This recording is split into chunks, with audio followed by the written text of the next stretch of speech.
Okay, so I want to talk about a concept that comes out of naturopathic medicine that I think can help um, illuminate what the path of healing really looks like.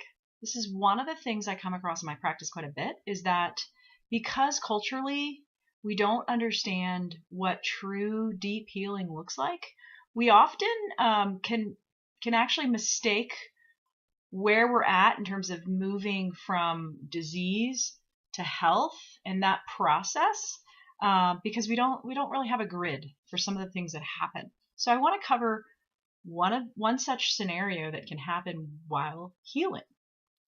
Thanks for tuning in. The concept, as we refer to it in naturopathic medicine, is exonerative discharge. So those two words, freeing, meaning to exonerate, to set somebody free, discharge. Let me borrow from from your physical body something that happens as you're healing. So let's pretend you have pneumonia. With pneumonia, you'd spike a fever, you'd have pain and difficulty breathing, coughing. Often, if you're coughing up sputum, the color of such sputum would be green or dark yellow or even rust colored. You're going to have these kinds of symptoms. What's actually happening is you have typically a bacterial infection in the lungs, and the inflammation of the body, of the white blood cells going there, creates a lot of fluid, and you can actually get stuff there's a sac around the lungs called the pleura, and that can get filled with fluid, and then that can actually inhibit breathing, and you can run into issues. Pneumonia can be something worth taking seriously for sure.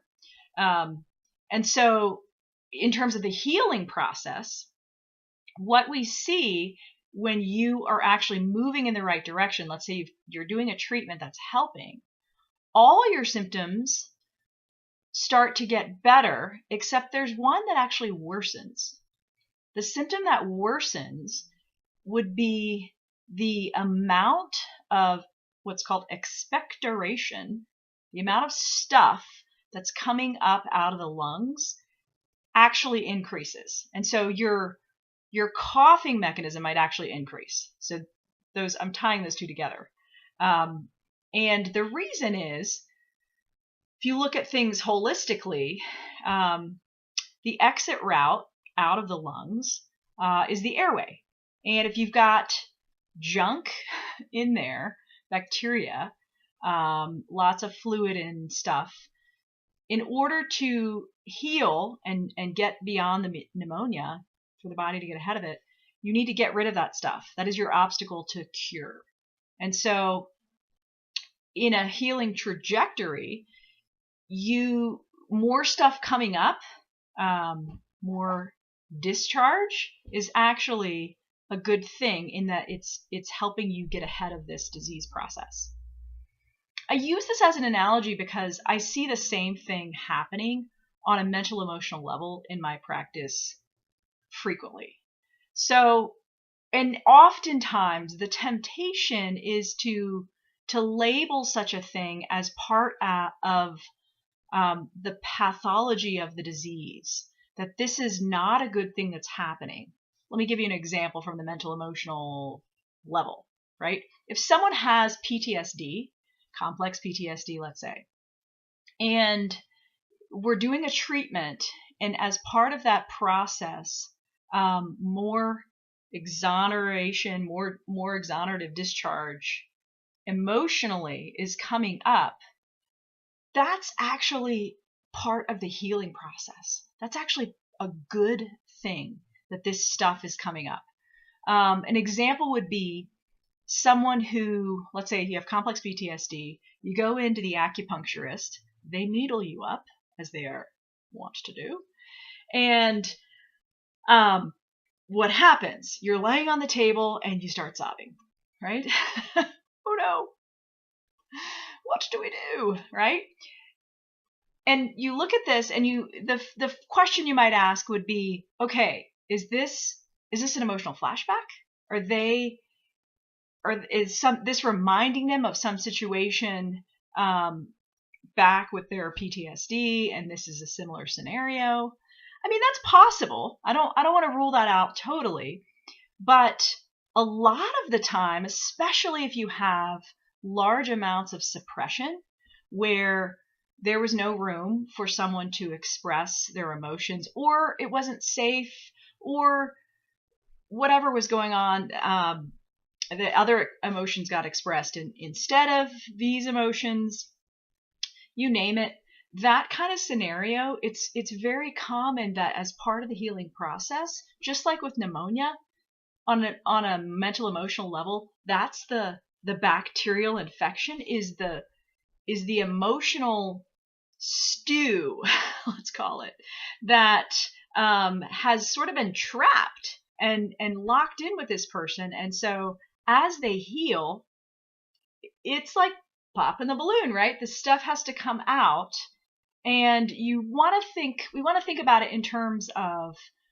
proportionally to what happened. So the kinds of cases where I sort of expect this pretty routinely would be if you've got, number one, long-term suppression. So if this happened a long time ago and that's never had a space, then it's pretty common that this is going to be, the exit route. If we're doing the right thing, is often it's going to come out. And I even tell patients this: if you're not ready for this to come out, then maybe we need to wait till you feel okay to allow this stuff to come out. So sort of in proportion to that. That being said, we're all individuals, and sometimes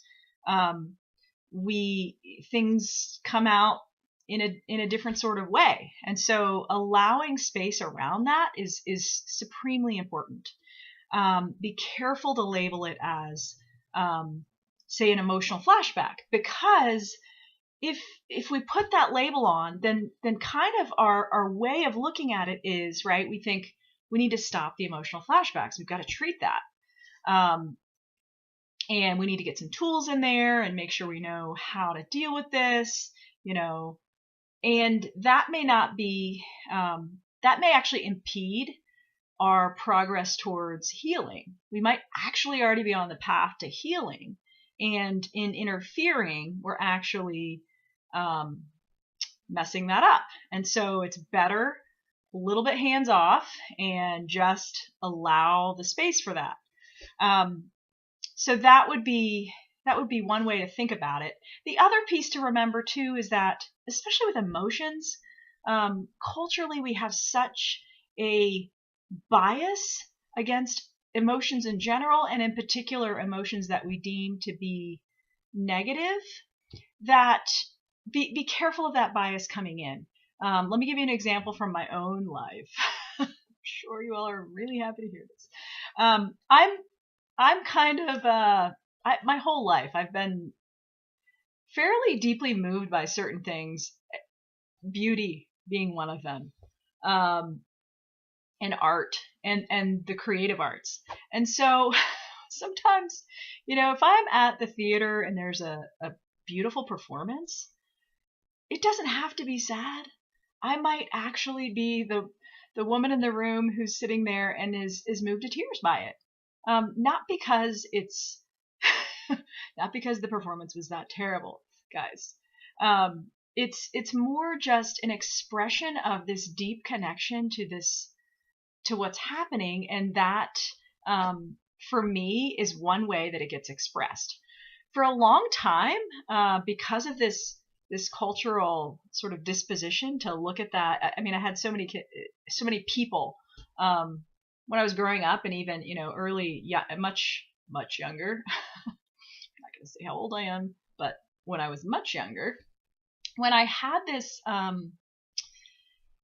sensing that other people were uncomfortable with me being me, I would shut that down a little more readily, and I don't, for their sake, I'm not gonna cry, and then that wasn't good for me. that was back to the scenario of me suppressing my emotions rather than just allowing a little bit of space for them. I mean, we're not talking I'm sobbing, but I'm I'm just allowing a little bit of an expression. And so as I've allowed more flow of that, I'm healthier, and it's better. And often the response that is most helpful in that kind of scenario is if I'm with someone, if they just give me a little space to express that, to allow that. You know, it might be somebody sitting next to me going, "Hey, I guess you're moved as well, huh?" Right? And kind of laugh about it, or even like acknowledge that it felt like a spectacular performance to you too. That's fine. I don't necessarily need someone to. I'm not. My experience is I'm not looking for somebody to say, "Put me back together," or even think that something is necessarily wrong. It's okay to ask, like, "Hey, are you okay?" But more space for that, like, oh, this is just Jen's expression of her appreciation for the arts. Okay. So I throw that out there because we're all unique, we're all different, and that's been my experience. And I'm learning to, with all of you, to allow my own space for my own emotions in those kinds of ways, which are totally healthy. And it's helpful when other people also help foster that kind of environment. Like, it's okay, Jen, to cry at the theater. Thanks for tuning in. I hope that was helpful. Remember the concept exonerative discharge, in case you wanted the label for that. And adios.